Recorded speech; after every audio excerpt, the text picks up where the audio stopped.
Well, good morning to you all. Welcome to Sunrise today. I'm Chamberlain. So, good morning. I'm Maupe Ogun Yusuf. Well, it's good to be back. Very good indeed. Good morning and welcome. I am Bukola Koka. Well, so you saved me from saying it's see who is here. I'm Makinde. Good morning and welcome. Today is November 14 and it is a Tuesday morning. Well, it's just one of those days you wake up to some very unpleasant news and sometimes you're just lost for words of what to say. News broke yesterday, of course, a good number of us are aware, that two officials of the Lagos Waste Management Authority were killed yesterday by an unidentified driver attempting to evade officers of the Lagos State Traffic Management Agency, last month, Oshodi Bagada, yesterday. The incident caused a gridlock in the area. I don't know how many of you saw that video of people blocking one side and the other side of the expressway. And this was because of what one human being decided to do. The state governor's spokesman, said the expressway has been cleared. Of course, as I said, there was a blockade of the road. Of course, LASMA, in a statement, also said that the street cleaners were hit by a reckless driver in the course of discharging their lawful duties and rendering services to the people. Their statement says that LOMA is working with security agencies to apprehend and prosecute the errant driver of the car with registration number EPE 984DV. And the appeal is continuing to go out to people. The painful part of this is people, that's exactly what happened yesterday. People literally blocked the road going and coming from Oshodi. Just so you know what, we're not going to have this. And this happened while people were discharging their lawful duties. I'm just wondering, so has this fellow been, picked up now? Is the question a number of people would be asking. These people were doing their jobs. Pictures, of course, have been blurred because it's too gory, for anyone to be looking at on an early morning like this. So, guys, I don't know what to say. I really don't know what to say. Look at the lamentations of the colleagues of the people who have been killed.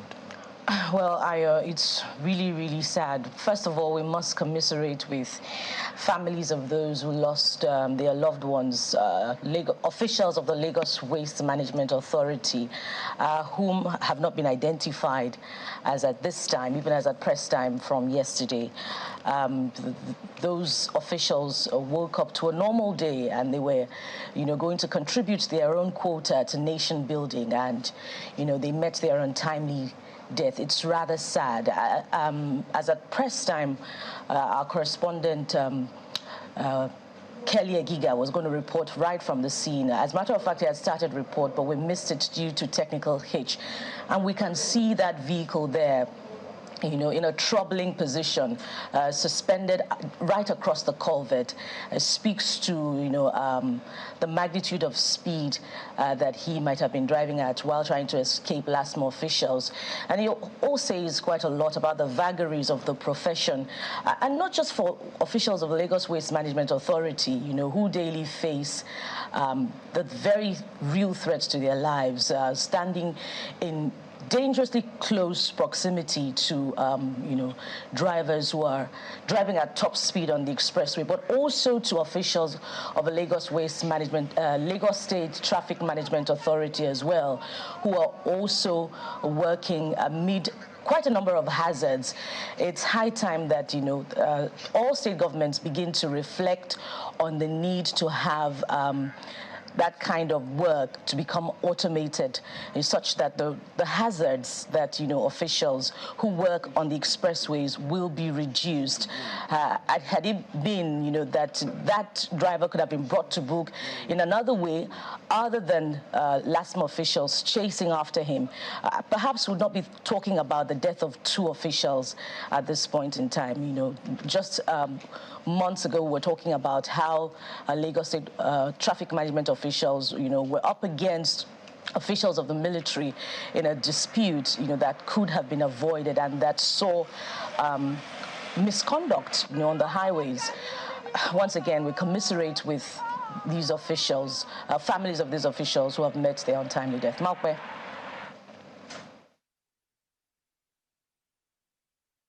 Oh, okay. I mean, first, I'm happy to see you back. I'm really happy to see you back on the program. But when you have incidences like this, you don't even know where to start from. I'm a little lost for words as well, because on the one hand, you have, as Ayo said, officials who are doing their job. The Loma officials were doing their job. The last mile officials were doing their job. Somebody was doing something that was wrong. You were caught or about to be apprehended, and even just to stay and be apprehended, you decided to even do something worse. You decided to run, flee the scene. It doesn't matter whether you're facing oncoming traffic and endangering everybody else's life. What matters to you is to run away from the law. That's what matters to you. And in the process, you kill 2 human beings who were doing their own lawful activities. I don't even know what to say to that. Now, while it is true that, people will continue to say LASTMA should, find modern ways of apprehending people, sometimes just the presence of LASTMA officials at a particular junction or at a particular position will make anyone who is doing the wrong thing, maybe if you're facing one way, you see LASTMA officials a long way off, you want to turn back and then face oncoming vehicles. And that really, we really need to, think and ask ourselves if this is the way we should go, if this is the way we should carry out things. The last time that this sort of thing happened, the person who was doing the wrong thing got away, and it was the LASTMA officials who were lynched. They were literally beaten to a pulp by, very angry people. And why we continue to ask whether or not we're going to modernize how it is that we, we carry out our law enforcement. It's extremely important that we do, and I'm not going to say we shouldn't. Are we going to excuse the people who try to run away from the law after they've been caught doing something wrong, after they've been caught red-handed? I really don't know what to say, but I'm hoping that incidences like this kind of fatal incidents, teaches us all a lesson. It teaches the state government that, there's a need for us to modernize. It teaches lawbreakers that even the offense you could be running away from could be very mild compared to what it is that you could go and enter as a result of trying to flee the law. And I think also for Loma officials, because every time I look at these women, because oftentimes they're women who sweep the highways of Lagos, I've been asking myself, is this risk, is it really worth it? Do we really need to put these women's lives in danger because we want our streets clean? Isn't that why we have street sweepers? These are not side streets. I mean, if there were side streets, I'm not saying that accidents can't happen on side streets.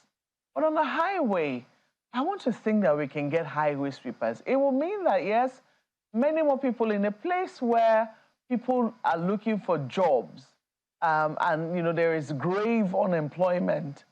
But when you look at the risk that these women take on a daily basis, is it really worth it? We need to ask ourselves very deep questions about that and say maybe it's high time we restricted Loma, especially individuals as this Loma brave personnel, Loma heroes, to the side streets and not on the highway, and maybe get machinery to do the work for the highway. At least Abuja, that's what they do right here in Abuja. There's a big sweeper that, I don't know how frequently he does it, but I've seen it once or twice, sweeping the highways. We rarely see human beings sweeping the highways. You see them sweeping the side streets, you see them cutting the grass in the medians, etc. But we don't see them on the major highway, the 10-laners, for instance. I think that the Lagos state government will need to have a review of the operating hazard, the hazards confronting Loma. This death need not waste. It's very unfortunate, it's really sad, but I'm hoping that they will, deepen the reforms that need to be undertaken in terms of, enforcing the law and also keeping Lagos clean. Chamberlain. Well, it's first. I always say this, that these officials, both LASMA, VIO, FRSC, the big question marks as to the way they operate. Now, our correspondent clearly got to LASMA office in Lagos to get their perspective on what exactly happened, because even I don't have all the details as to what led the circumstances. Yes, we know he was trying to move away from whatever was going to happen to him, and then in the process, unfortunately, those persons died. Personally, if any official on the road were trying to jump into my car, my instincts will kick in. I'll prevent it. You can't just jump into my car, just no, I don't know who you are, so I will not let you jump into my car. So defenses will kick in. So, because they need to get away with this mindset that, it is their word or that is law, or you can just jump in and do whatever you like to anybody on the street. Nope. Well, will you face one way? No, that's different. That's a different scenario. I've never done that. Never faced one way. But if you're trying to jump in, there are ways of doing this. Even the Administration of Criminal Justice Law tells you, if you need to arrest people, you read them there and let them know this is what you've done, this is why we're doing some of this. But not all of them do it. In Lagos, they have these traffic cameras. They have people, after all, they get text messages of them telling you, well, you have done this, this is the fine, you go to renew your papers, they charge you. Why can't the same process apply to these officials? And besides, this is the reason why we say it appears as though there's this selective application of the law in several cases, because just go to those offices where they impound vehicles. Look at the kinds of vehicles that are there. Even the so-called VOT or MOT, whatever they call it. Look at the vehicles that are targeted, the ones they know can pay the fine. So you then wonder, is this really about safety of all of us on the roads? Because we know, you just drive on any road, you will see rickety vehicles, they go through those officials, they look the other way. Then, so it's at this point in time, the history of our lives and in the world, we cannot be operating as if we are barbarians or in the dark ages. We need to do things better. It's not for lack of resources. They have the resources to put in place all those measures. Why doesn't it happen? So this mindset that keeps making it look as though security, us and them. How long? Look, people are angry on the streets, man. People are really angry. So sometimes reason doesn't kick in. Of course, if you break the law, you have to face your music. It doesn't matter who the person is. But these two wrongs never, ever, ever make it right. There are several court judgments now, both for FRSC and LASMA, telling them about, nope, certain laws violates the 1999 Constitution. You can't arrest persons. Some say on federal roads, others say without the court giving you the backing to do so. So there are several ways of doing this. And unfortunately, this may not be the last we'll hear of this kind of incidents, because we hear it time and again. And so why wouldn't they even talk to the people in the first place? Well, there you go. It's really upsetting, but hate to start the morning like that. All right, let's take you through some of the dailies anyway. So look at Vanguard here today. Shock as Saudi Arabia cancels visa on arrival for 264 Nigerians. Okay, so certainly something has not been done, or what's... I know the Saudi Arabian envoy did speak to the FCT minister, and then I think they might have made reference to this scenario where they said, well, just a few more things to be sorted. I hope it was the same thing I heard. But look at the riders here. Let me just read some of them, maybe it will help. Passengers airborne back to Nigeria. Really embarrassing. So, we're investigating to see if any consular or aviation rule has been flouted. Foreign Ministry. We're waiting for updates. presidency. Cancellation, shocking. Stakeholders. It's aeropolitics, aviation security consultant. So this is where the aviation ministry will have to look themselves in the mirror and say, oh dear, what did we do here? How did this happen? Because any country that this happens to, it's really an egg on the face. So visa on arrival. That's usually around foreign policy. Yeah, it's aviation. So aviation means people that should know what they require to ensure that you work together with the relevant or sister agency to make sure this kind of thing doesn't happen. That's the point. That's the bottom line. So they have all the resources, government to government. So why didn't they get this done? So, I mean, they boarded the plane. They were cleared by aviation officials and ministry officials, and then they left. So it's big question mark. Plateau. Protesters storm Supreme Court over sack of 4 PDP members from NAS. There you go. And you know what they say, if you cannot praise anyone, they praise themselves. Look at this, insecurity. You've done well. Roberto tells CDS service chiefs. So if you won't say it, the NSA has told them. With regards to what? That's what they need to go to the paper and take a look at it and see the context here. That's Vanguard today. Well, New Telegraph has this particular headline. Tinubu orders withdrawal of policemen attached to VIPs.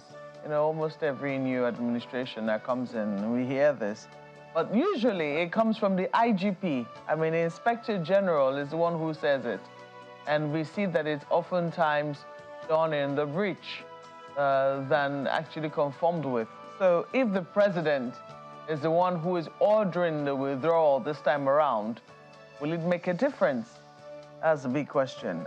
Page 2 is where you'll find details. It says it's part of measures to enhance visibility policing.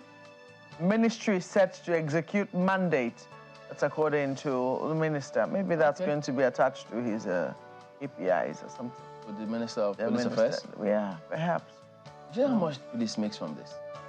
I know, maybe they'll fund the police. The police will have to find other ways to fund the reality itself. is this. Just go report any incident of crime to not just the police, special fraud units, what are those other agencies? Several. What you hear is, yes, they'll tell you, please, could you mobilize we need to mobilize ourselves to go perform this function. Because they don't fund them. Don't. Because you ask, why would I be the only complainant funding you almost at every process? And then at the end of the day, they can tell you, look, if we recover a certain money from you, you give us this percentage. And that immediately puts you off. Before it doesn't matter the kind of pain you're going through. The stone face, they'll tell you point blank, we're going to take this. Well, that's the reality of our world here. Well, it's attached to this story. Page 2 is where you'll find details. And then you see other stories right here. Off-cycle polls, jubilation as INEC declares Diri winner. Prioritize common good over partisan interests. Tinubu counsels Diri Uzodimma Ododo. That's right there. Good stewardship won Bayelsa election. That's according to PDP governors. APC's victory is testament to party's good governance. That's from Ganduje. Power of incumbency, identity politics, mad process. That is CDD speaking right there. You also see this. ex-UK Prime Minister Cameron makes shock return. Interior Minister sacked. Stories on page 4 of the paper. Tinubu to NJC appoints qualified lawyers to Supreme Court, Appeal Court bench. Judges are humans. We make occasional errors. That's attributed to the NJC. And just on top of the nameplate, digital payments. Federal government earns 118.74 billion naira from transfer levy. Okay, what transfer are they talking about now? Is it the one, all those 50-50 naira? Stamp duty. That they do? Maybe that's it. It's please. And some people are saying, look, they should scrap this. With this amount of money, I think it will take a camel to go through the eye of the needle. And government is looking for money. Well, it's not like as if... But they get money now. They remove subsidy. They're getting big trillions. It's not like as if they're making money from service that you didn't receive. So it's from service which you receive. If you send $1 million naira, if you receive service, let me see your hand number. you get to pay for it. There's a 3 naira. There's VAT. And there's a 50 naira non-negotiable fee. I know I always say it. I have 3 separate debits. Whenever it is, I do one transfer on my phone. Well, as I said... As soon as you deposit your money in the bank, they'll charge you straight away. They start to charge you. And someone wrote us the other day and said it's something I will learn from South Africa, something that South Africans imported into our country. That's one thing in this country. They learn the ones that will benefit them, not the benefit the people. Haven't they learned from other countries how they don't charge at that point? So whatever is convenient for them, they always latch onto those things. Let's leave it there for New Tele. They have a number of other stories, but we'll leave it there for New Tele. And the next paper I have for you is also talking about money that affects your account in the short term rather than the long term. It may also have implications. I have Daily Trust up here for you, and the big story is rendered thus. Naira scarcity worsens as banks limit withdrawals. ATMs run dry. Merchants, that's the first of the riders, merchants groan as farmers insist on cash for grains. Cattle traders affected in North. POS operators lament. Middlemen get reward for attracting cash. Now, I really don't understand the last bit of that rider, but, still, you can't look at the story without remembering that we're just a month away from December, which the Supreme Court ruled as the validity end date for the old Naira notes. And the new Naira notes are not anywhere near abundance in the banking space or in your ATMs. As a matter of fact, I don't know what your experience is like, Ayo, but when I make my withdrawals, there's just a sprinkle of the new 1,000 Naira notes and, more of the old Naira notes. So what happens? How is the new CBN governor positioning for the December end date? Well, I guess he has his job cut out for him. You remember twice they have put out notice that both old and new Naira notes are valid, are legal tender in the country. What is informing that? Are some people rejecting some notes? Are the banks, some banks also, keeping some kinds of cash away from the people? From the public.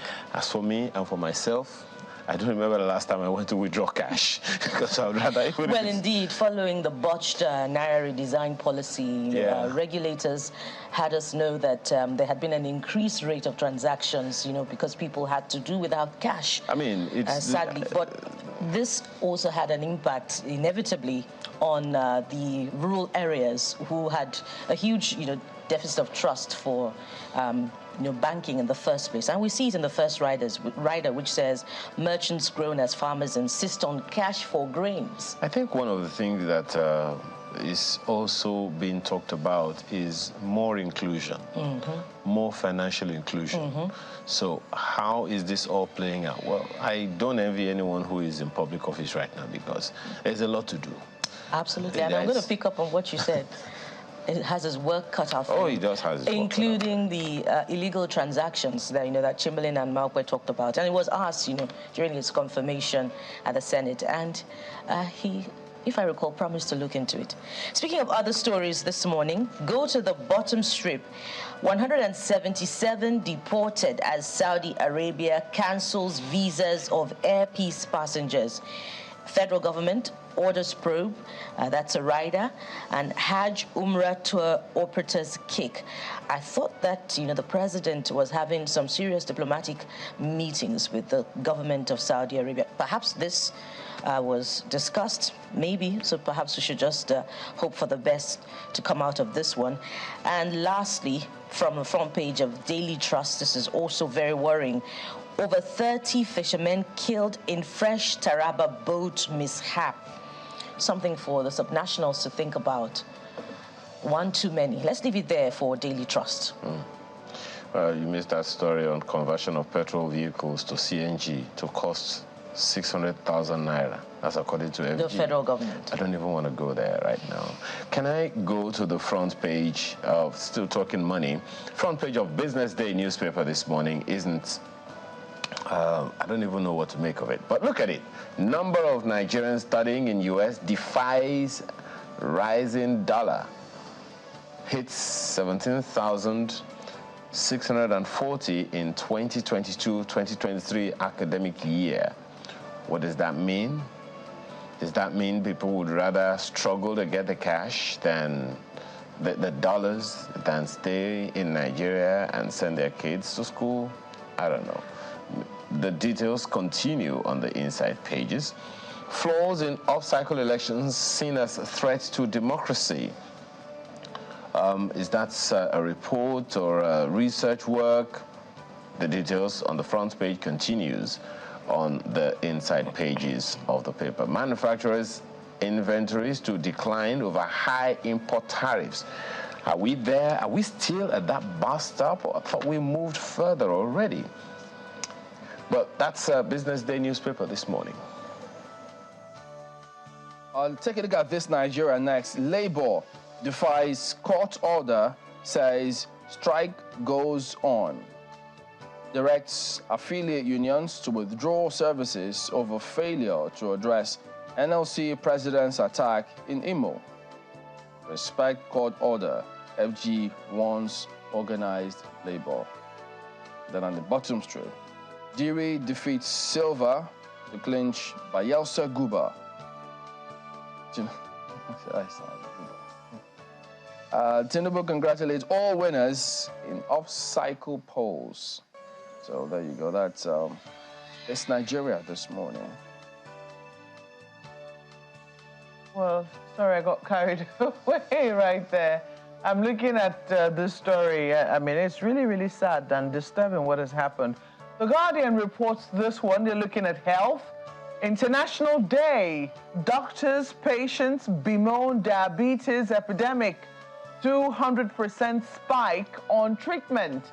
So they're looking at that story for you. It is very much human angle and very much around health issues.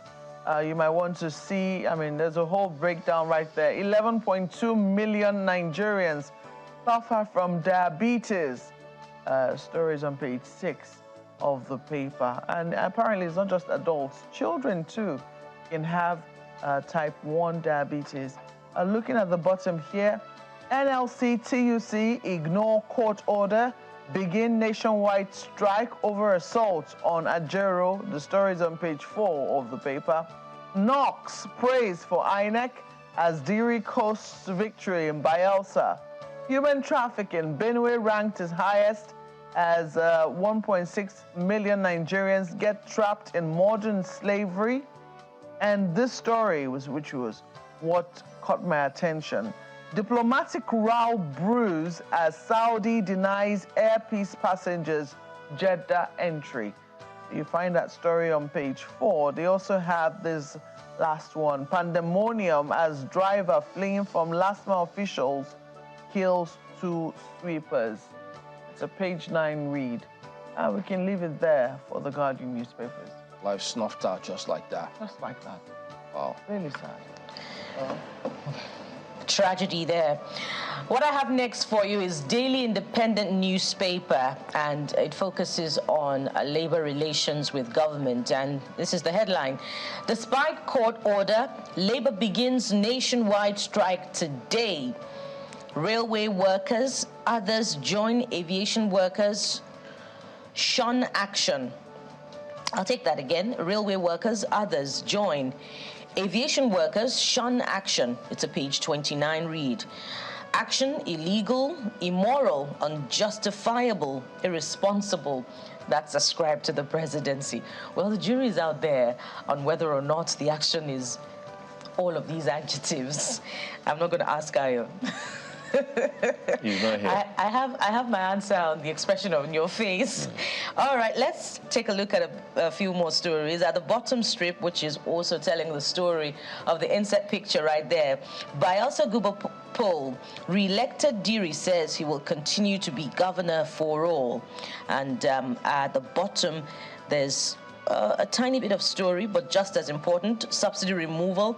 Obaseki extends free bus service by 3 months. Well, looks like Christmas has come pretty early for Edo workers. A few more stories. This one speaks to what will form the major part of our conversation today.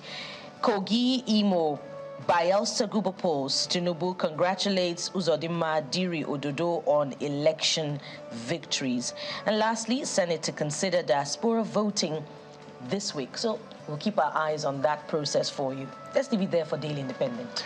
Nigerian News Direct is talking about the same Gubapol's political parties kick as INEC declares Diri winner of Bayelsa Guba. That's on the front page of the Nigerian News Direct this morning. Stories on page 4. Accord concedes defeat as LP, SDP, 3 others reject election outcome. I'm just waiting for that day. I'm just waiting for that day, Bukola will say. Everyone says, okay, it wasn't a perfect process, but okay, let it go. I'm waiting. I really wait. I'm really waiting. I hope you don't have to wait endlessly. I pray it happens in my lifetime. Look at the second rider. Diri promises inclusive governance. Hail Tinubu. PDP governors congratulate Diri, say victory validation of good governance in first term. Still on that front page, right beside the picture, it is judiciary alone that can build confidence of investors. Tinubu to NJC. And why not? That's the Nigerian News Direct this morning, and a look at some of the dailies. We're back right after now to, as my colleagues have told you, look at what has happened over the weekend. To stay with us. With party supporters gathered on the street for a carnival-like event in anticipation of a favorable result for their candidate.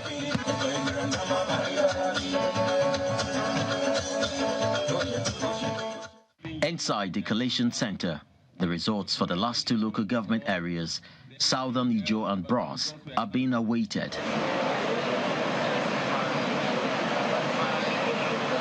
Shortly, Professor Farouk Kuta, the state returning officer, leads the team for what appears the final lap of the electoral process.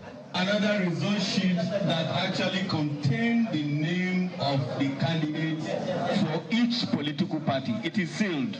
We want to open it now. The last result from Southern Ijo is declared. For the Southern Ijo local government area of Bayelsa State, for the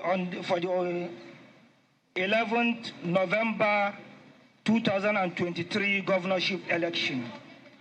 Party APC 18174. Party PDP 24685. Having polled 175,196 votes, incumbent Governor Doye Diri is returned to office. Silva Timipre Malin of APC has 110,108 votes. Diri Doye of PDP has 175,196 votes. That Diri Doye of PDP, having satisfied the requirements of the law, is hereby declared the winner and is returned elected. However, APC rejects the result, citing irregularities in the collation process. The total votes council that APC scored in the field, which is about 84,806 votes. If you add it to what APC scored here, we clearly won the election. But it is clear that INEC had colluded, connived with the PDP to cancel our result here in this INEC office, not at the field. The votes were brought from EC 8A and EC 8B down here, and at this INEC office here. they decided to cancel over 84,000 votes scored by the APC. It is unprecedented. It has never happened anywhere. And we are totally rejecting this result. With the election done, Bayelsans would expect governance to continue for the growth and development of the state. Chris Elems, Channels Television News.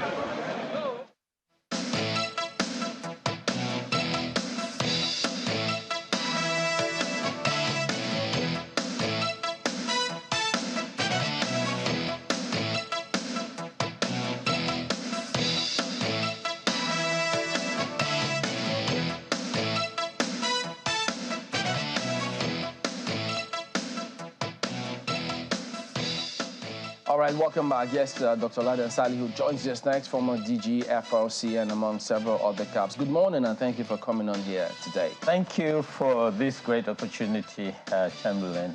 Yeah, you're welcome. So, and Malpe. Yes, indeed. And, you know, we've just seen the way these elections have turned out, and as expected, you get people who will complain, rightly or wrongly.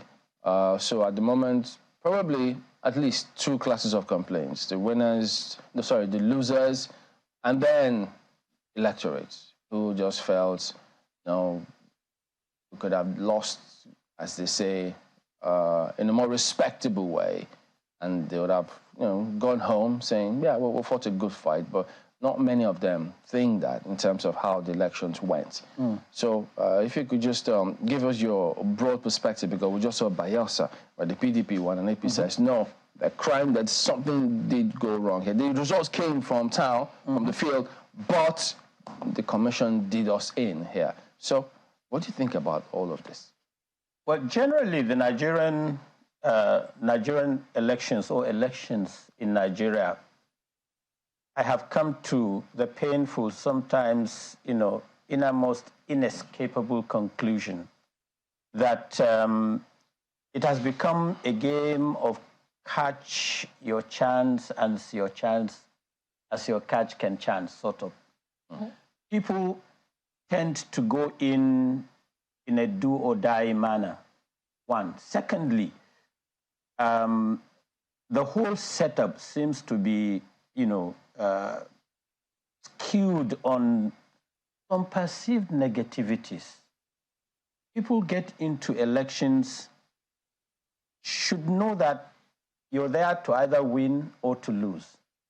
The umpire, in this case, the Independent National Electoral Commission, must be seen to come up, you know, well prepared, have its own, you know, hands on the plow, and it should be a seamless process.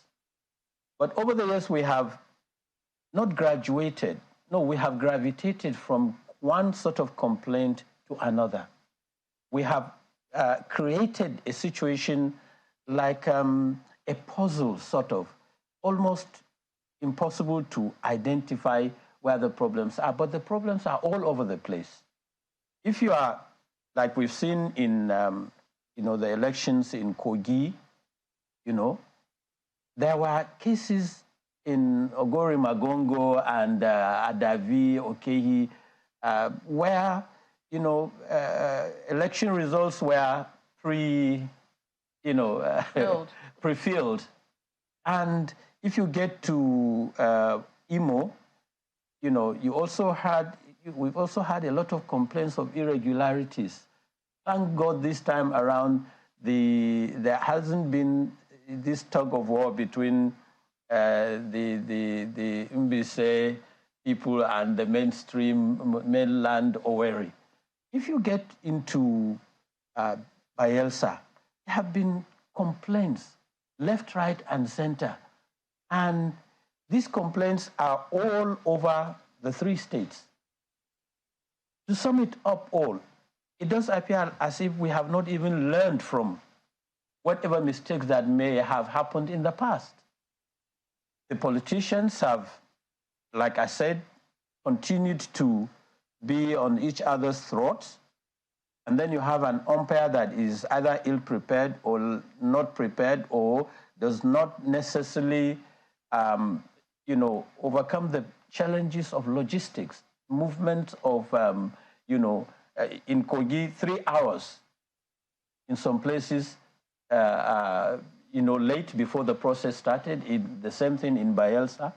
And it got to a place where the former president had to complain that these off-cycle elections, I'm talking of President Goodluck Jonathan, that this off-cycle election has become a kind of a negative blot on our political system, that we need to probably find a way to realign the whole calendar in such a way that you do it, in one fell swoop.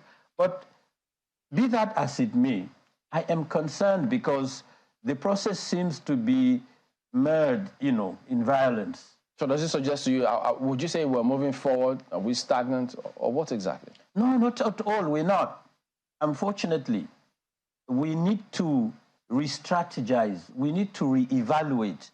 We need to come up with credible scenarios that are not only tangible but verifiable when it comes to practicalizing elections. Yesterday, CDD, the civil society people, while they held their press conference, they thought, yes, time and again we'll talk about electoral reforms, ensuring that we change the laws. We've done that almost every cycle. But whenever that happens, you get to see politicians come back and, take advantage of, mess the whole system up. But he then says, we can't really make any progress if we keep focusing on electoral reforms without political reforms. I just wonder, what then would you consider as, if you subscribe to that school of thought in the first place, what would you consider steps that we could take such that you would properly describe as political reforms? First of all, there has to be a rejig of the internal party democracy. The parties themselves, they have a duty to not only their own constituents, but to Nigerians, to ensure that the structures are well grounded. What you see is what you get. Black is black, white is white, not a bit of both.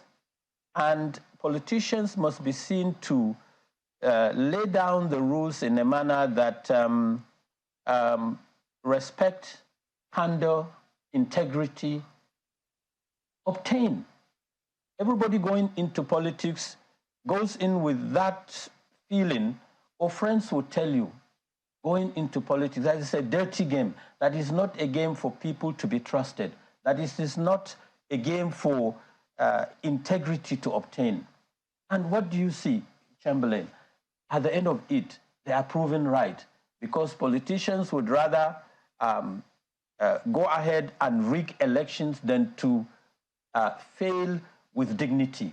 I would rather go into an election and fail with my dignity intact, and for Nigeria or my constituents to succeed, than to win in a situation where I know that I have set aside the rules. I probably would have won by way of dubiousness. That is not the way to go. But that apart, I think at this point in time, having gone this far, the number of years that we have taken to practice this democracy, and we don't seem to be getting it right, it is about time we call for, in my opinion, a national conference on political reforms, which will include election reforms, where we bring everybody. Because it does appear that everything that we've done, the laws have been violated, the rules have been trampled upon, the attitudes have not changed, the character, our characters have been called to question. Everything seems to be just degenerating.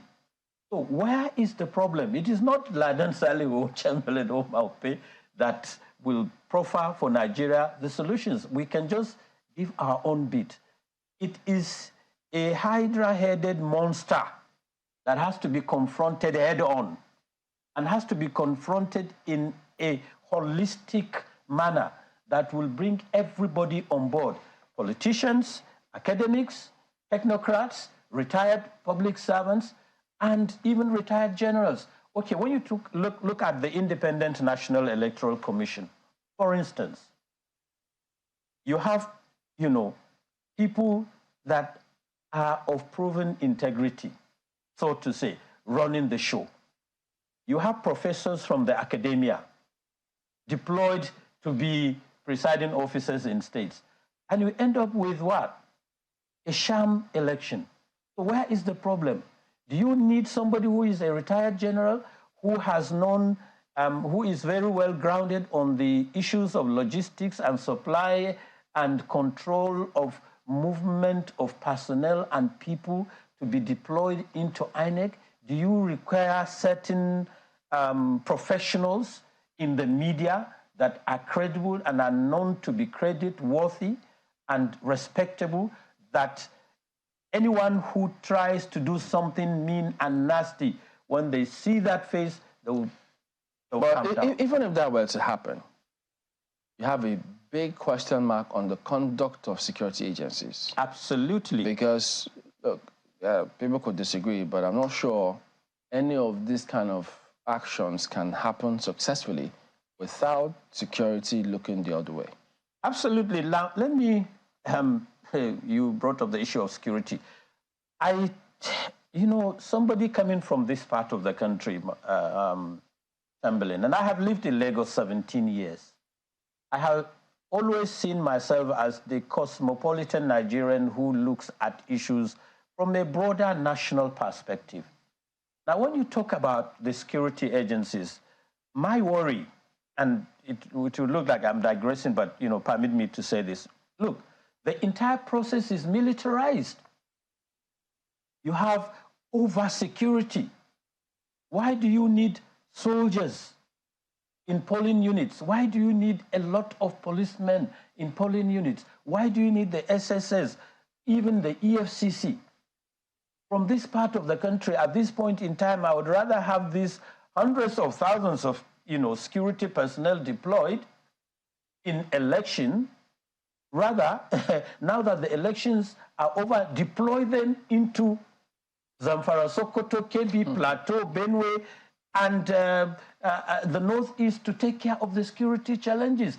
If what I saw from the 3 elections in Bayelsa, Imo, and Kogi, the number of military personnel, the police that I have seen, can, with the same effort, be mobilized and deployed to areas where we have security challenges, we would have overcome these security challenges. Now, coming to your question. Yeah, but if I could just clarify a little bit on that one. But it's not that it is inherently bad for us to have security in strategic areas. Because we know that if that doesn't happen, you will have politicians arm thugs. And if they arm thugs and there's no security, it will be worse off. But when you then bring security and then it's polluted, double problem. Absolutely, it's a win-win situation. I endorse the idea of having our polls secured. But the number seemed to create a feeling that beyond the issue of protecting the ballot system, the ballot boxes, and the integrity of the situation, there is also an inherent fear or suspicion by some people in the opposition that some of the security forces were brought in to probably run roughshod and, take care of situations for the establishment. And what am I saying? The mobilization was unprecedented. And it has led to some fears that if this kind of attitude should continue, we will be degenerating into something else beyond politics and elections. Because, at the heart of it, you have to ask whether or not we're really serious about keeping this democracy. And people are already beginning to raise those questions. You find CSOs already, saying that these elections were a missed opportunity for INEC to, reclaim the confidence of the people. You agree with them? Absolutely. I mean, they said it, and I agree. These elections fell far short, of the threshold for credible election that all of us will celebrate. And I feel bad. Why? What are some of the things that you have? I don't know whether you're on ground in any of the states or you have relied entirely on media reports. Because if you ask any of the winners now, they're going to say, oh, it's because you've been listening to media reports. You are not on the ground. So how are you supposed to know that? Yes. Look, when you hear reports, like I said earlier on, of ballot papers pre-filled, those things were tendered. When you hear reports of people masquerading in security uniforms, when you hear of co-members caught with cash and results that are pre-filled, when you hear a former president complain, when you read the news, when you watch the networks, channels, AIT, NTA, you are, one is schooled enough to look and make a SWOT analysis of the challenges that confront these elections. Credible media report is based on what happens in the field. Absolutely. So even if they say we're watching too much TV. Yes, they're watching too much TV because, I mean, that is the way to go. If you are in the US, you have to rely on the networks to get all the results. You can't be everywhere. Now, let me say without any equivocation, we are at a serious crossroad. We need to wake up as a country.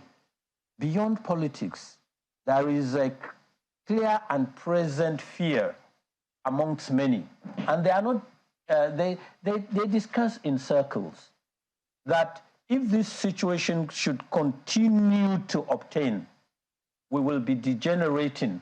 Okay, what you saw in this past election, the election in Kogi and Imo, you know, APC, you know, revalidated, sort of, in this, the same thing in Bayelsa, PDP. And when you look at the political canvas, you get some signs that make you feel a bit cold from the inside, worried, worrisome. And I'm talking about, like, you know, Senator Abo in Adamawa State, yeah. Benilar in Plateau State, and others who, you know, Benilar has won her election fair and square in the last, I mean, four terms in the assembly. And you come up with a situation that says, no, you know, she has to go because, you know, of what appears to me to be a pre-election matter. So are we prepared, like you ask, for this democracy to continue? Or are we dancing to the whims and caprices of the establishment or some political powers that be?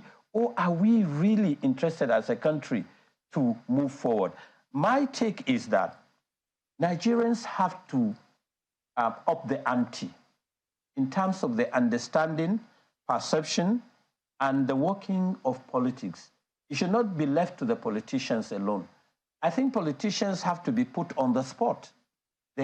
Questions have to be asked by each and every one of us and by everybody on the conduct of the politician, the way he behaves during campaigns and elections, just as we scrutinize INEC, you know. But personal integrity is at the heart of this, for all the discussions that we have been having so far. Because you've spoken about reforms, and truly, we have really moved in terms of the laws that we have had. Our Electoral Act is always up for amendment after every election. Absolutely. You know, we're always looking for what went wrong. But personal integrity seems to have been thrown out the window. And you cannot legislate personal integrity, can you?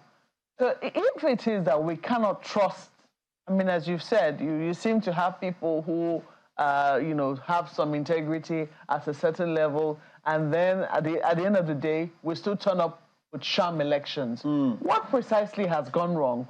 We have the right laws, we say we have the right people at the leadership, then how come it is that the process somehow isn't still producing, or the process isn't still, you know, being followed as an author? I have to be very careful with my choice because at the end of the day, I think of a number of people, it's not really about the results.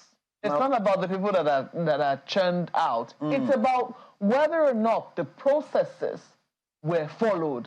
Why is it still so difficult for us to follow processes?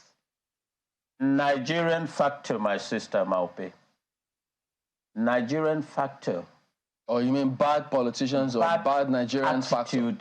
Bad Nigerian factor. Because there's some fantastic Nigerians all over the place. When you come out with a strategy, or when you come out with a scheme, a structure, a program, a process that will guarantee certain deliverables, whether in politics or in social life or in managing the economy, there are other sets of Nigerians that are working 24/7 to truncate that process. And it is left for Nigerians to identify at any stop these characters and deal with the situation. You set up to do an election. You deploy the electoral materials. You deploy personnel. You have the politicians. You have the voters. Yet you have irregularities that are glaring, that are so damnable, that are so condemnable, so abhorrent, so annoying.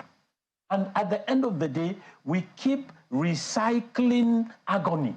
We keep recycling impatience. We keep recycling, troubles and unleashing them on innocent Nigerians. If you don't have a good government, if you don't have a credible government that is born out of an election that is free, fair, and reliable, you are in a mess. Ayo, Buki. Thank you, Chamberlain. Dr. Saliu, listening to some of the things that you have said, myself and my colleague here, we had a little conversation earlier, just wondering why, I just asked, during the papers, are we ever going to have a time when politicians, win or lose, or winner or loser, will say, well, the process isn't perfect, but we had a good election, where most of the time, those who do not win the election will come out and say, well, it wasn't a perfect election, but the people have decided, and it will not return to the courts. Do you think we'll ever have such a time? I am afraid, my brother, we are in a kind of jigsaw. If you want a straight answer from me, I'll tell you we are not likely to get that anytime soon. And I'm being very blunt. And the reasons are simple. We have talked about integrity. We also need to understand that integrity and patriotism are inseparable in politics. If I were to pick a hero of our democracy in the open era, I will pick President Goodluck Jonathan any day, because he saw the signs. He saw it coming, that he was on the losing end. And before anybody could even go in to try to convince him, that we can get votes from somewhere and fill up the blank spaces, the gentleman president picked up his phone and called his opponent to say, congratulations. I would have thought Nigeria would have, moved on, and politicians would have learned from what President Goodluck Jonathan did to, move on from there. But today you have a situation in which people go into politics, campaign and elections, and they bring in millions upon millions, and when they win or lose, if they win, they are heroes. If they win, if they lose, they are considered as villains. But the process, like I earlier said, in elections, in a democracy, is for you to bow down to the majesty of the democratic process, for you to agree that in the name of God and country, that you must be out there to offer service. If you are rejected at the ballot box, take it that you have another day to fight on. But if we continue this circle of conflict and conflict resolution to a point where the courts now have become the the nest for politicians to resolve conflicts. And I just saw a parody somebody sent to me earlier on today that if you just sit back, relax, and go to, register in an election, go to the courts and get your result. I mean, that is not the situation per se, but it tells you how nasty, how mean, and how irreconcilable the differences are in our own polity and in our democracy. So what am I saying? We need to, first of all, appreciate that there is a country. And if the country must survive, politicians must act in a manner that is seen to set examples for others to follow. We must not always see it as if it must be a do-or-die affair. And the operators, the umpires, must also come as much as possible with clean hands. Look, if you have an election in which 90% or 75, 80% is credible, Laden Salihu will endorse it, and a lot of Nigerians will agree. But when you have an election that is characterized by rigging, overvoting, all manner of irregularities, and you have civil society organizations and in the international community or international election observers discrediting your country year in, year out, it's not good for us. We need to move out of this circle. By now, we should have graduated in the character and conduct of elections. It should be seen to be seamless. But right now, I'm afraid, my brother, we're not getting it right. And something has to be done, and has to be done soon, quick, and urgent, too, to address the situation. The question is, how? Most of the elections that we've had since 1999, as soon as it's done, in a good number of the cases, people go to the courts. Those who do not win or do not have their way go to the court. Conducted by INEC, these elections. And the judiciary validates, in most of the cases, not all, but in most cases, I don't know, I've not done any research and I've not seen any research, but from what we see in the media, 60, 70, maybe even 80% of elections conducted in this country since 1999 have been validated by the courts. Yet, almost every time, the people who do not have their way, they denigrate the INEC, they denigrate the judiciary, and invariably denigrating the nation. So, how can we build trust when the people who depend on the institutions such as INEC and judiciary do not agree when they don't have their way? Well, it is a very sad situation. First of all, we must appreciate that as human beings, we have flaws, we have setbacks, and we have our own deficiencies. But over the years, I am saddened to, like you said, note that our election results have to be validated by the courts. It tells you that there is the absence of internal party democracy. It tells you that the slate is not clean. It tells you that we are deficient in both the organizational structure and the process, if you like, mentoring. I don't, for lack of proper words to explain, we need to appreciate the fact that parties must, first of all, come clean. If you are bringing forward candidates, you must bring forward candidates that are, you would have made an analysis, a thorough check on whatever background information, so that you don't go to the courts to create this enduring, or if you like, agony, where you now have the courts to clean up your mess. You have to ensure that we have to ensure that the parties, rethink their own strategy, reevaluate their own ways of doing political business, so to say, and come up with a more reasonable, more dependable structure that is built on integrity, that everybody can fact check and come up with, a result, to allow the judiciary always to sort out the mess of the politicians. It's not good for our country. As a country, as Nigerians, we must also understand that you need to have the country to survive before democracy can thrive.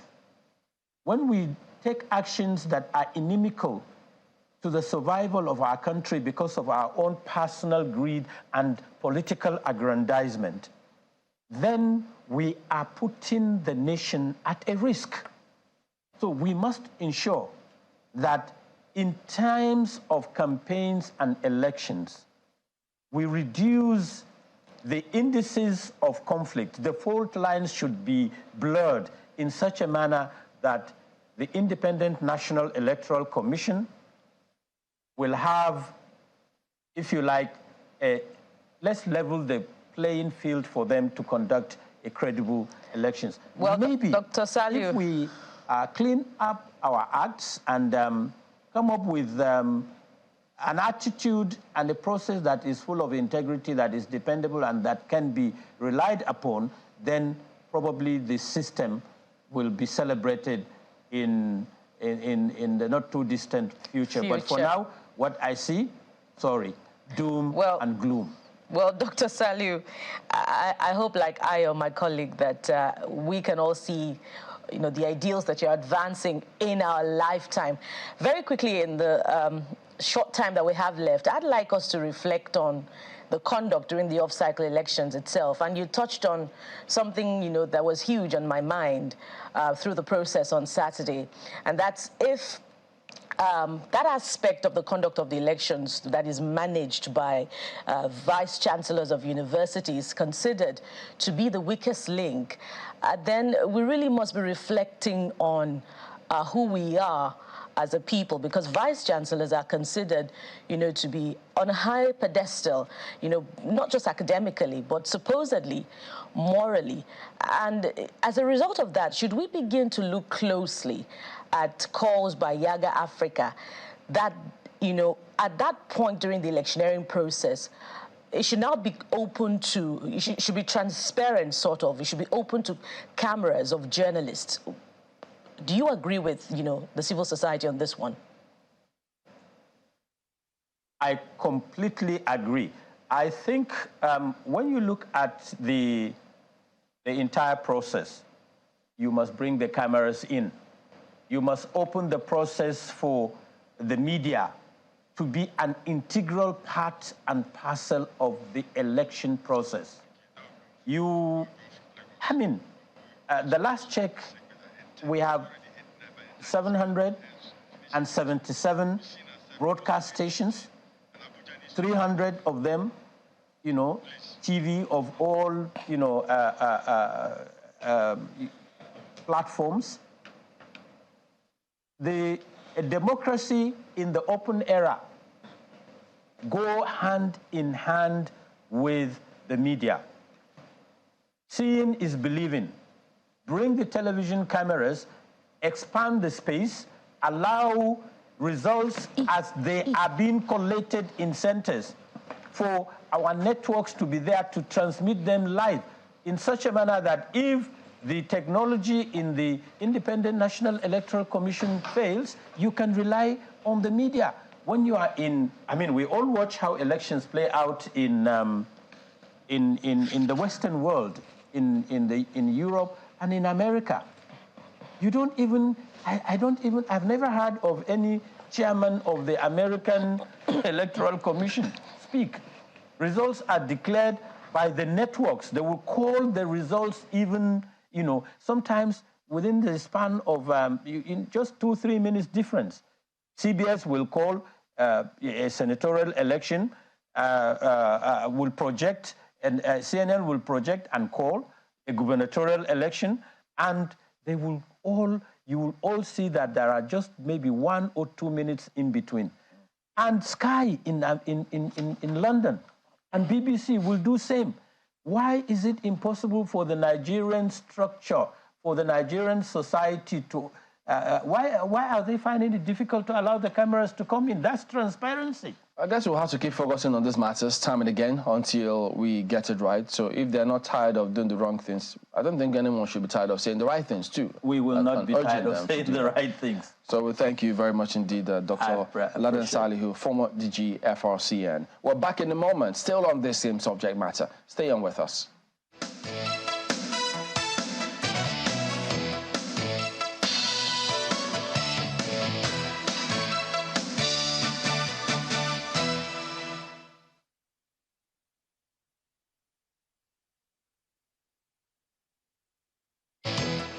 Down as the executive governor of Kogi State, to the glory of God. I appreciate the leader of my party and our own father, President Bola Ahmed Tinubu, who have sacrificed for democracy and continue to sacrifice for democracy for this great country. And he has renewed our hope. Let me appreciate the INEC for a wonderful job. They took their time and painstakingly followed through the due process. And this exercise was concluded today. I appreciate all the security agencies for the roles you have played. All the roles you played in one way or the other helped in the huge success you have achieved today.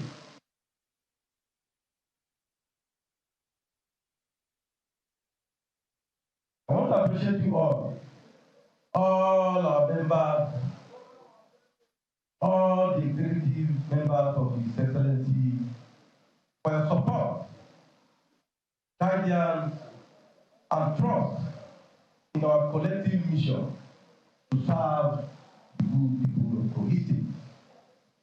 Election has come and gone. I pledge to serve and to lead with accountability, transparency, and inclusivity. Therefore,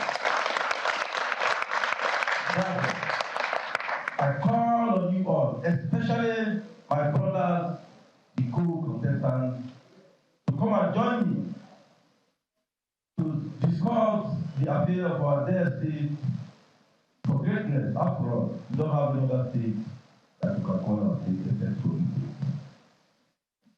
We are coming to build on legacy to His Excellency. We are coming to improve on His achievements. I call on every one of you to join me to move the state forward to the benefit of our people. There were overvoting in 17 local governments, including my local government, Ijomu local government. Accreditation from EC8A. You can see what it is. Then see the discrepancies with what you have in Rivers accreditation. Just look at it. It's so clear, so open, so brazenly done, so shamelessly done, so ridiculously done. Remember yesterday when INEC made a press release, they said there were discrepancies or reported discrepancies in 5 local governments and that they were investigating it. INEC said they were investigating it. While you were investigating, you went ahead to declare those local governments. We'll see how mutilated the result sheets are. You will see where PDP votes were cancelled and reduced. This is an example of one. You know, PDP votes there cancelled and reduced, while that of APC increased. I have about 10 of such results here. All of this is just an example, but I have more than 200 results. And there are 72 polling units where I won elections in local government. At the point of announcement, they said there are no result sheets. They said there are no result sheets. Result sheets now manifested at the Collation Center.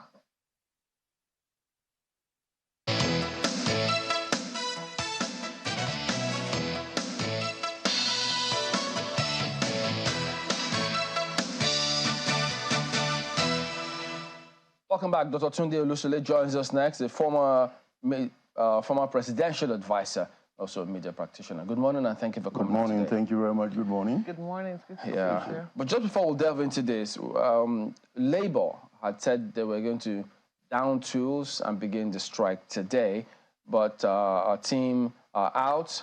They've gone to the airport in Lagos, and they found that passengers are picking up their boarding passes, their tickets without any hitch. It did appear as though things are going on as normal, even though they put every one of those aviation officials on alert, just in case any group or otherwise might want to come in and cause all of this force the strike, as it were. But we're keeping tabs. So those are images that came through from the Murtala Mohammed airport in Lagos, and so the team are all over town also checking to find out if Labour has started, what becomes of it. But before then, don't forget, government has also told them to obey the court order, and it'll be contrary to that order if they embark on strike. So we'll be out there to see what happens. But at the moment, that appears to be the situation right now. So let's get back to this here in the studio. The elections, well, yes, it's been called, notwithstanding the hitches and the process, questions about the process. We did look at it briefly just before now. So what happened? From your perspective, were your fears confirmed or what? Yes, let me begin from the area of security arrangements for the election, because I went out there to vote in my community. I drove from Abuja here to my part of Kogi State. And I was impressed about the security detailing, on the way.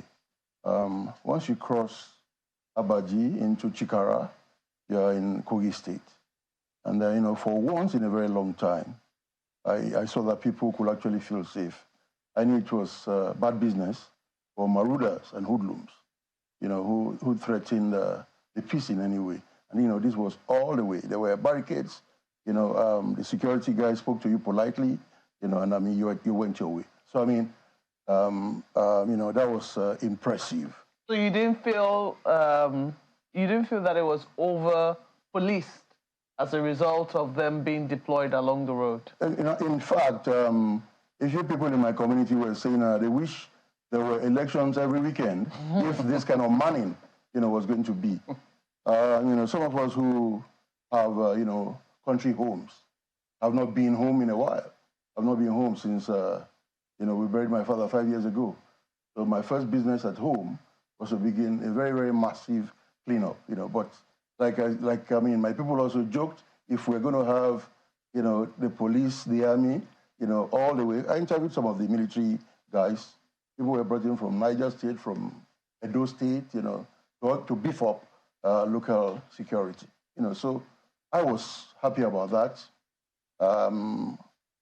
The police was there in the polling units and uniformed personnel elsewhere, from what I could glimpse. Where I voted, a deputy commissioner of police was in charge of the local government, and he came around, he spoke to voters, and it looked at that level fine.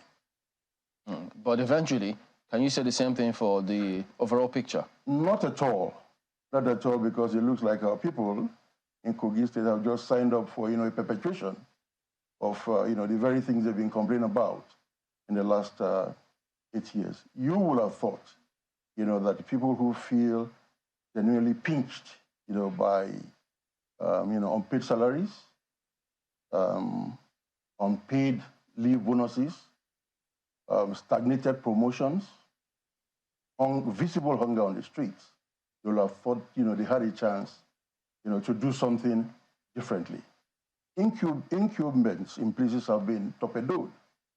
My we recall, of course, that in Benue State, the immediate past governor, a very good friend, couldn't get himself into the Senate, and he couldn't produce a successor. The same thing happened in Abia. So, it is not always a given that the outgoing is able to privilege himself with a second term. But like I said, there's been a lot of blame game. I come from Kogi West, and the people there were saying, oh, in Kogi East, they voted their person. In Kogi Central, they voted their person. But, people decided to go different ways, when it came to our own case.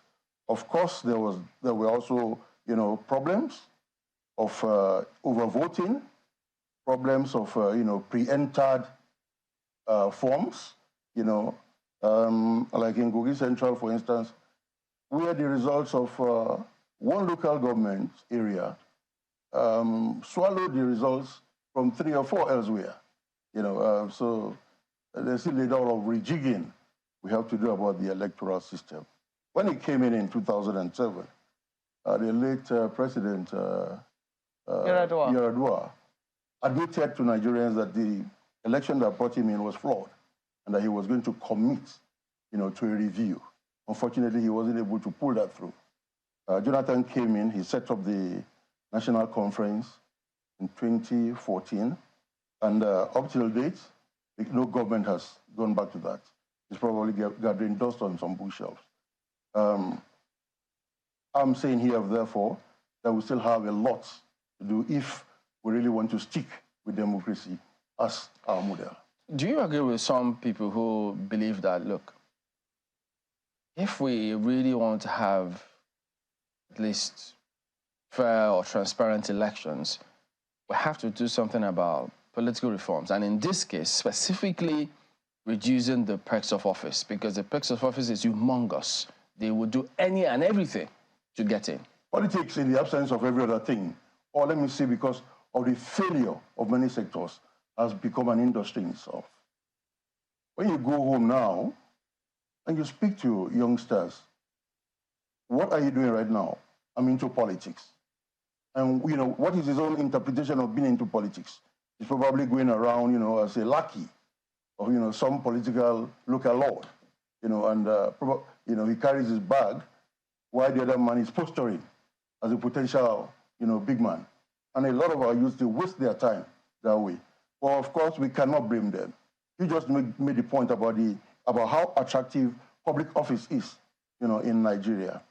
You're in the National Assembly, you are sure of an SUV of 160 million naira. You are out in 4 years. If you are reinvented after 4 years, the cycle continues. You get additional cars and so on and so forth. We cannot continue like this. And they can't make that in public sector. Absolutely. They can't work like that and make free money. Absolutely. We are not going to grow as a nation like that. I'm also worried about the ballooning of, political appointees. I work for Obasanjo, and he kept it very tight. I'm not sure in my time, or in his time, let me see, I'm not sure, between advisors and assistants and personal assistants globally, that, deck, I'm not sure the numbers ever grazed 60. But, we are talking these days now, and I'm looking at the organogram in the media department alone, and I'm wondering, so what is everybody here doing? So many advisors, so many senior special assistants, things have been, bifurcated into print, electronic, online. People are just hanging loose. I told you I was a, media person in my state. I was director of press, and I had subordinates who were civil servants. But you didn't have this, top deck evidence that we have today, which is also part of our problems as a democracy. But if we were to ever embark on political reforms of any kind, who and how do you think we should go about it? Who would do it? Well, we need to set up a very dispassionate national dialogue. Dispassionate in the sense that, we bring people from all sides. I was not in the Jonathan conference, but I think it probably approximated our expectations. Part of the criticism of that conference was, why set up a supra deck, of reformers when you had the National Assembly, where every federal constituency is represented. But I'm sorry, in some way, the way our politics and, like the parliament is structured these days, you probably are not too sure, unfortunately, if they will be on the side of the people or on the side of objectivity. You wonder now, my people in Kogi West have been clamoring because of these issues. Oh, we've been here for 32 years. We cannot make governor. We were in Kwara, we didn't make governor. So there's been this, clamor for create us as a state. We have the numbers. But you now find a situation where the National Assembly has been in place for 24, 25 years now. But they've not been able to create a local government. They've not been able to add a state. So, these are some of the issues, some of the things that people may feel may not happen the way our parliament or governance structure is run. Unfortunately, people actually give credit to past military dispensations because these creations were by fiat. Akwa Ibom is created with immediate effect. Kogi is created with immediate effect. Nabacha comes, I'm giving you one state per geopolitical zone. So we now become 36 states. We are not able to get this in this milieu because, entrenched interests are so broad-based and intertwined. But somehow we have to face this dragon, this monster of political reform and get it right.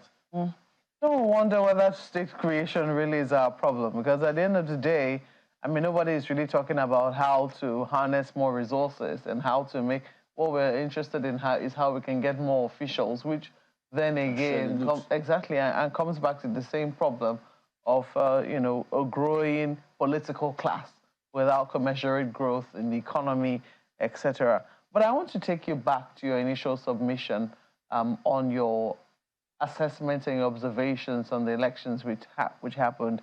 It would seem that you have a bone to pick with the people of your state, because you are saying that you're putting this squarely on the people. What should the people have? You think that this the process, if it wasn't followed, was on the people, not on the institutions of state meant to conduct the process? They also had their blame. You found people scrambling for cheap Ankara, 4 years of 800,000, 1,000. So the votes were bought? Absolutely. And that meant so much to them. And, of course, they were ingratiated maybe with the next 5,000, next 10,000. And, these are people that are always, badgered those of us who are in the capital here, or that it's all bad at home and all that. So you want to be able to say, if you feel this bad, why did you not represent it, with your thumb when you went to the polling unit? And, why did you allow the recycling of the old order? So, it goes to them, partially. Of course, like we've also said, the electoral system, as presently is flawed. It is ineffective. It is not going to drive democracy. Indeed, we are stunted, and by every election, the electoral pattern is worsening. How widespread was that, the vote buying? I think it was fairly global, in my state. Pictures are already flying during the election of, such transactions. Unfortunately, 2 people got shot trying to haul ballot boxes away, so it was there. People who were administering these things were encamped, maybe in a house, not too far from a polling unit, and, people were mobilized there to go do their bidding, or vice versa. People were asked to go, since you still had your telephone, take a shot of it and convince me that this is what you've done. It was there. Wow. Okay, well, it looks like it was down low, below the list of things that was reported. We heard more reports around pre-field election results. Very true. And unfortunately, this was a tradition that was started in our own catchment. Where is that, Kogi West? Kogi Central. Central, okay. More glaringly in 2019, where you found that, like I mentioned before, the votes of one local government area equated the votes of 4 local governments elsewhere. I think Dino Melaye, the PDP candidate, was trying to say something about this when he spoke with Shion Okibaloi, 2 days ago. And, he brought the sheet, accredited and number voted. And you found exponential margins of sometimes over 300, 400% between the original and the fabricated. We cannot go on like this. This is not democracy. Do you expect a review of sorts from INEC? Do you expect, even though, yes, winners have already been announced, do you expect that, because if we have this kind of glaring things, and this was also reflected on the IREV, which interestingly worked in these elections. People could follow, monitor what was happening, and there were certain disparities that were noted in terms of accreditation and also the number of votes cast at the end of the day. So I don't know whether you expect a review, because some people are actually banking on that. They say, INEC, you still have a power of review within 7 days. Yeah, INEC needs to reinvent itself. And unfortunately, there's mass disaffection with the leadership of INEC as presently constituted. There were complaints in February. There are complaints now. So what I don't know is whether, Professor Mahmoud Yakubu is in a position to lead an internal reorganization. I don't know the timeline of his being in office, and I don't know whether this has to come when we have a new leadership there. But when you have a system where resident electoral commissioners, for instance, are chosen by governors and recommended, you are not going to have, the kind of dispassionateness, objectivity that you're supposed to have. I mean, hypothetically, if I were an APC member and, I went to oversee the election in Bayelsa, I may be inclined to gravitate towards, my party. But I think we have millions out there of unattached Nigerians in the academia, in the professions, who are actually really, really dispassionate and who can do these jobs well. We really, really need to reinvent. What do you think about the statements that were put out by INEC about Kogi? Because those areas that they said, well, we noticed that there were infractions here, but they put up another one too, saying, now here's what we've decided about those ones. But even at that, still call the results. Yeah, it's the same thing that, I was talking about. Don't forget too that the present milieu has also engendered this practice of win however, win the way you will, and let's go to court. Which also, brings another leg to the quantum distrust of people, in the system across sectors.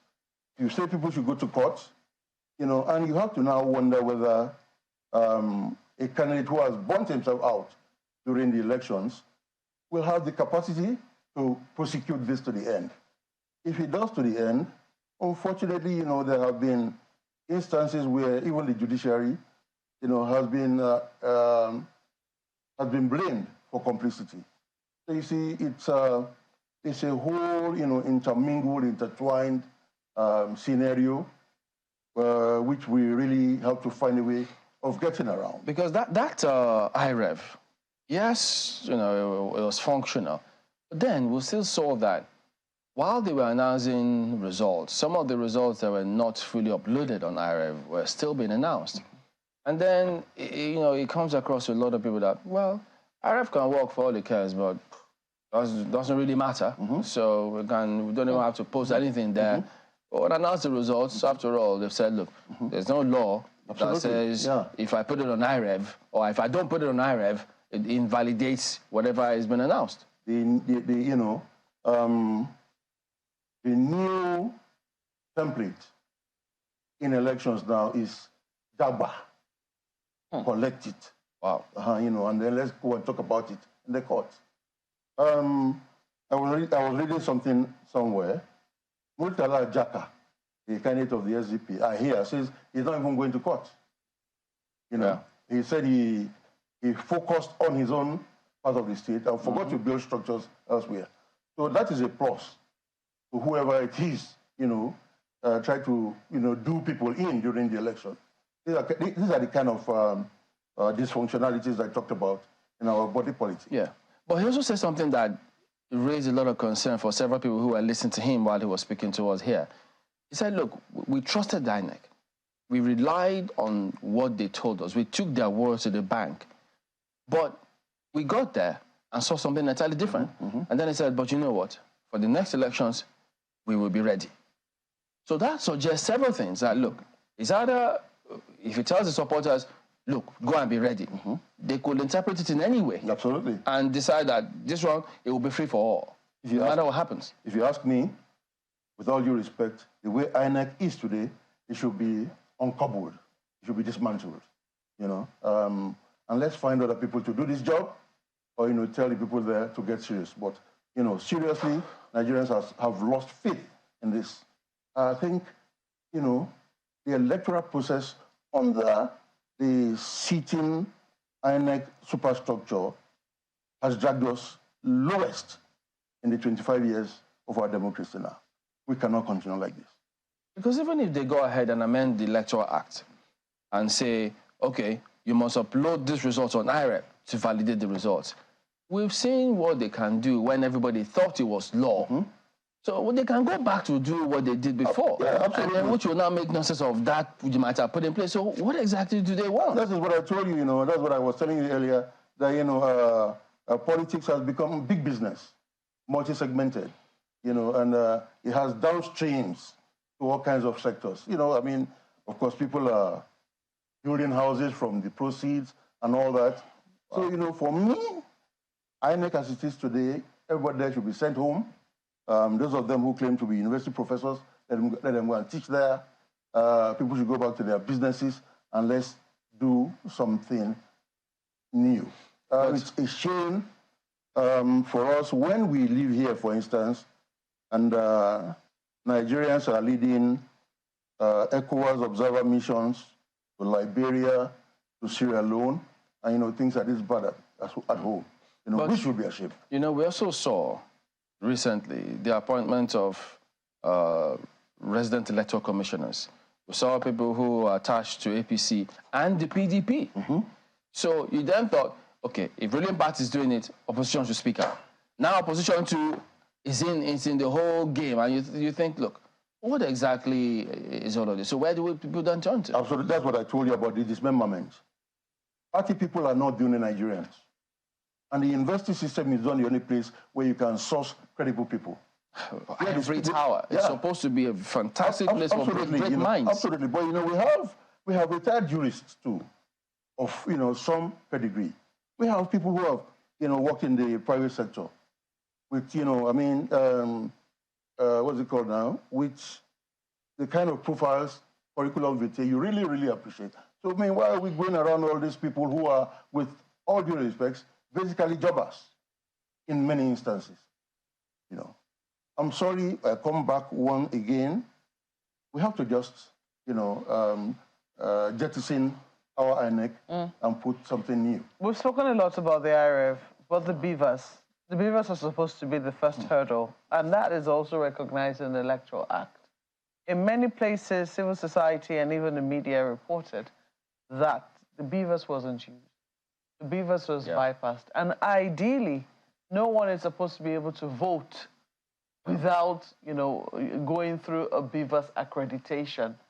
So there are many questions as to why it is we're bothered to introduce technology. And spend so much money. If we're not going to use it. Absolutely, I was reading the headline somewhere, maybe it was in this morning, and Nuhu Ribadu, the National Security Advisor, came down very hard on former President Muhammadu Buhari, and talked about how reckless the administration was, and just how much they plunged Nigeria into debt. And of course, with all due respect, the things that we are going through today, are also offshoots of the system he put together. He wasn't obliged, with all due respect. to return Mahmoud Yaqub after his first term.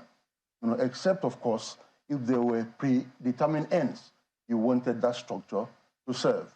You know, it's truly really unfortunate because these are the same people, you know, who sought National Assembly approval of hundreds of billions for scrap that we are not using. It's totally discouraging. All right, let's Ayo and Buki, I've got questions for you as well. Yes, thank you, Chamberlain. Mr. Odushile, I heard you earlier when you were talking about the ethnic coloration to the election in Kogi, and you revealed that you're also from that state as well. I'd like us to explore that a little further by giving us further insight. Are you saying that, you know, the way the people of Kogi voted along tribal lines trumped what the candidates, you know, are complaining to be electoral malpractices? So which, you know, was responsible more for the outcome, the ethnic coloration or the malpractices that we saw? My name is Olu Sonle. Olu Sonle. Okay, thank you for the correction. Yeah, both ways. Yeah, both ways. I mean, the general feeling was, like I told you before, 3 senatorial zones with 3 dominant ethnicities, you know, 3 ways. So you found a situation where there was bluff voting for candidates who came from central by central, from east by east. In a manner of speaking too, the people of Kogi West senatorial zone, where I come from, didn't help themselves. There were 3 candidates on the field, all from Kogi West, which has 7 local government areas. So you found them, you know, tugging at each other there, trying to tear the numbers apart. So, you know, basically these were some of the, you know, things that were responsible for this situation. Before the election, elders and groups and associations from Kogi West senatorial zone, from Okun land, you know, the more preponderant socio-cultural group there, you know, tried to speak with the various candidates to come together as one house, as a family. Unfortunately, all 3 went into the race, which was going to impact on the numbers that they turned out. What do you make of the PDP candidate, Senator Melai's theory that the APC worked against him, and if he had been given a chance, he would have made inroads in votes into Kogi East and Central as well? Well, he had a good campaign. He moved around. He toured the 21 local government areas, 9 in Kogi West, 5 in Kogi Central, 7 in Kogi West. Sorry, 9 in Kogi East. He toured around. I mean, he visited dignitaries, had very good rallies. His running mate, a lady, is from Kogi East. And, you know, some of these we are expected to have added up, you know, to his pot. But unfortunately, like I said, in quotes, the home support was not in one basket, was not mono-concentrated, you know, to impact on the eventual outcome of the election. More importantly, we've been talking about a lot about political reforms on the program today, but how far can we go with political reforms if it's this same political elite, political class, you know, that has been produced by a flawed process that will champion the political reforms? There have to be political reforms, and there also has to be attitudinal reforms, you know, by the people of Nigeria. When President Obasanjo came in 1999, he started a campaign for national rebirth, which here was the acronym. And the idea was, you know, to help us, you know, rethink our orientation, you know, change our worldview in many ways. He set up an organization which was supposed to oversee that. But midway through their work, through one of the programs that they initiated, which they call the accountability program, you found that there were disaffected politicians who thought that, you know, the Obasanjo government was turning the people against their elected officers. And, you know, the dream died. But at the end of the day, you know, like we said, we're talking about electoral reforms, but this also has to be driven by the people. You know, you cannot stay, I mean, on the fence. You cannot be outside the perimeter, you know, barricade and want to impact on the system. The people have to help themselves. They have to be knowledgeable themselves. They have to be confident. They have to be brave. And they have to be able to push the system and get it to work. Dr. Olusile, I'm excited with the last part of what you just said now concerning the people. I am concerned and interested in that conversation, particularly because that is the foundation of our democracy. And without the people, there is no democracy. But it would seem like they are not just the foundation, they're actually at the lower rung of the ladder as well. So let's explore your your media experience dating back perhaps into the 90s, possibly even the 80s, and see how political communication has helped us up until now, if at all. Because in most cases, the people don't really, I'm not sure the people really get the meat of the matter to really understand their candidates enough. So how well would you say, in terms of political communication, from the politician to the people particularly, how well have we done over time? Have we progressed or retrogressed? Have we allowed the vicissitudes to determine what the people will get, or the politicians are just having their way? The people have been, unfortunately, dehumanized by the way the system is running now. Bayelsa, the former governor of Ekiti State, couched this stomach infrastructure concept many years ago. People, unfortunately, many of our people down there, you know, want to see what you are giving them now. They are not interested in rhetoric, you know, in airy statements. They are interested in what am I getting. I made the point, you know, a while ago about the fact that, you know, what I saw in my place, 4 yards low quality Ankara, you know, which sells for 800 or 1,000 in the market, was one of the things that was used to bait our people. And, you know, some people were asking them, now, how long will this serve you between now and the next election in 2027? You know, so the people themselves have sadly reclined into mass, you know, inertia, incapable, you know, of thinking right, you know, in many instances, which is why we have the problems that we have on ground now. Yes, political communication. Whenever we go home, we engage with our people. They come in numbers, but again, you find that the group that visits you, say as an overlord of the SDP, you entertain them, you know, and you give them some support. 50–60% of those are also going to feature next door when they are visiting the APM candidate. So, you know, it is unfortunately the kind of down politics that we practice now, which has really impacted on our people. You made the point that they are on a real low. Yes, they are on a real low. Yeah. Because they are even incapable of rising, you know, to challenge the established order and to, you know, to ask that what is right.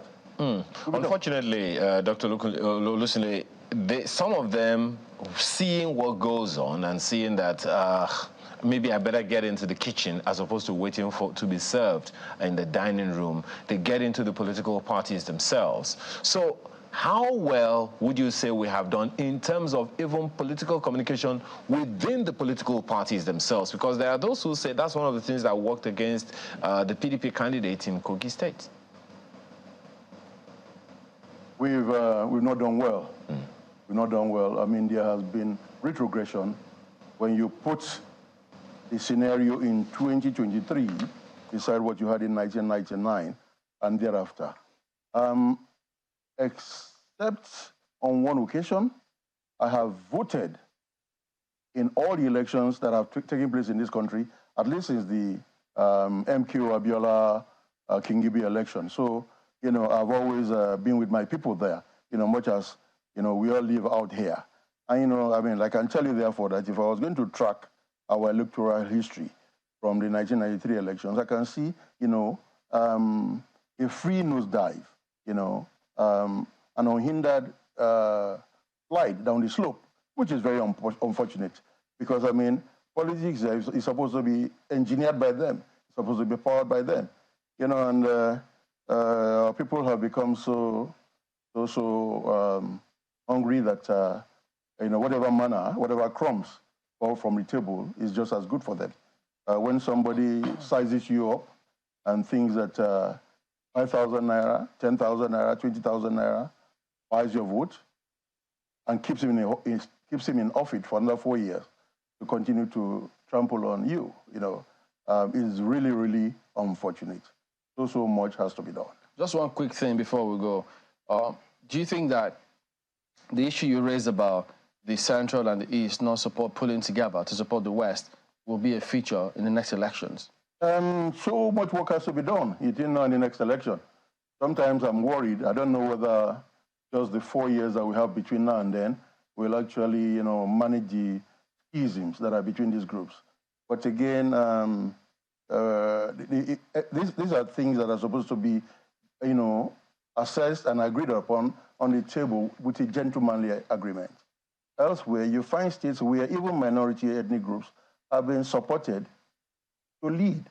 The kind of, you know, ethnographic tripod you have in Kogi is there in Delta State. And, you know, among the 3 senatorial zones, every zone has produced a governor. You know, same for Cross River State, same for Enugu State and all that. You know, so why is ours different in Kogi? You know, these are issues we really we need to interrogate. All right, Dr. Tunde Olusunle, media practitioner, former presidential advisor, thank you for your time here today. Thank you very much, appreciate it. Let's quickly take a look at some messages before we go. We've got this one coming through from Oluwaseun. He says, from the off-cycle elections, it seems INEC ad hoc staff lack electoral trust, and the solution is to replace name and signature with officer's name or BVN so that erring staff could easily be identified and face trial. Interesting. Well, Professor Enakina says, when will Nigerian politicians play by the rules of the game? When will they allow electioneering processes to work without devising ways of subversion? INEC must devise a foolproof mechanism to minimize these incidences during and after elections, since the burden of proof is near impossible because of legal constraints once a candidate has been declared winner. INEC should ensure that elections are won in polling stations, not through the barrel of manipulation and intimidation. Well, this one is from Dixon Aker, and he chooses to talk about something entirely different. He says, surprisingly, the fuel queues have resurfaced in Abuja. This is against the belief that subsidy is evil, and once it's removed, all the challenges in the oil sector shall be over. How can someone queue for 2 hours to buy about 5 liters of fuel that cannot take one to town and go back? Subsidy removal has bastardized Nigeria's economy. This is the worst state of any economy. If governance is about the welfare of the citizens and not just to generate revenue for the ruling class, then the federal government must wake up and review the price of fuel. Many people, particularly in the transport industry, have lost their jobs. Well, not very far from the truth there. Well, that, of course, I recognize your mail. Magnus Okoro, thank you so much for sending it. That's our show today. Thank you so much for the privilege of being a part of your morning. I'm Ayo Makinde. Have a wonderful day. We'll be back again tomorrow. I am Bukola Koka. We'll wait to hear from the NNPC as to what precisely is happening in that sector, and they cannot say they haven't noticed the queues. Thank you for watching and for your feedback. I'm Maokwe Ogun Yusuf. I'm Chamberlain Asaf. Goodbye.